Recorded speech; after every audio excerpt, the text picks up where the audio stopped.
does Douglas Murray lead a good life?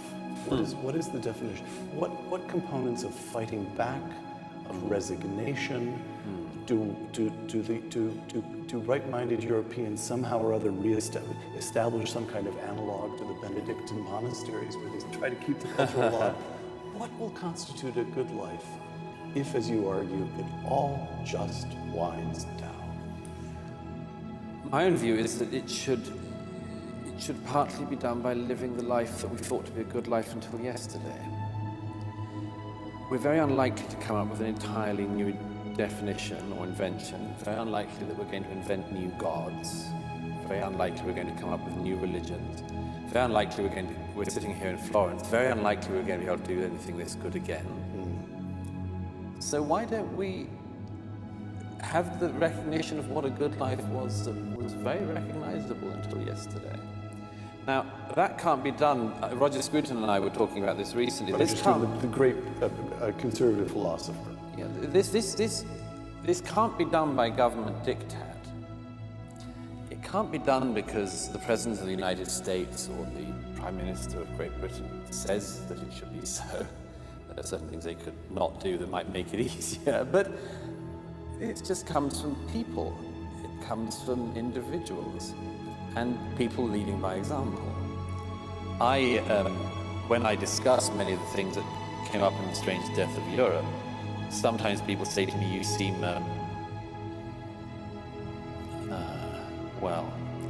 some people say, but you don't seem as het up about it.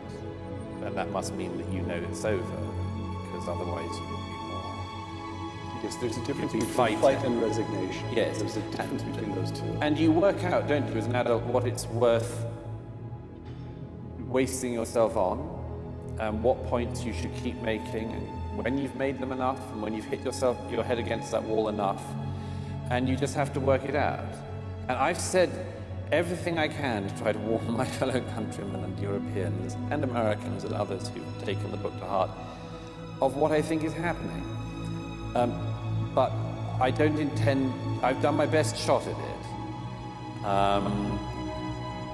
And my own view is that after that you have to live the life that you ought to live in the civilization you enjoy. And you see, it's more than enjoyment, obviously, isn't it? One of the problems, one of the things I wish one could communicate better to people is that all the things that they think are excluding people are not. They're offering people the best chance they'll ever have in their lives to get to civilization, or civilization to get to them. And when people rail against things like this city we're sitting in, think that it epitomizes capitalism and patriarchy and racism, more and more, I just think, I wish more people could take the attitude that I've taken throughout my life to these things, which is, you don't have to be tub-thumping, you don't have to be a wild flag-waving patriot or anything like that, but your attitude should be gratitude. I mean, it's not as if this is nothing. The city we're sitting in is enough for a whole lifetime, and a very, very well-lived lifetime. And it's all there. All of the literature, the books, the art, the thought, the music, everything, it's there.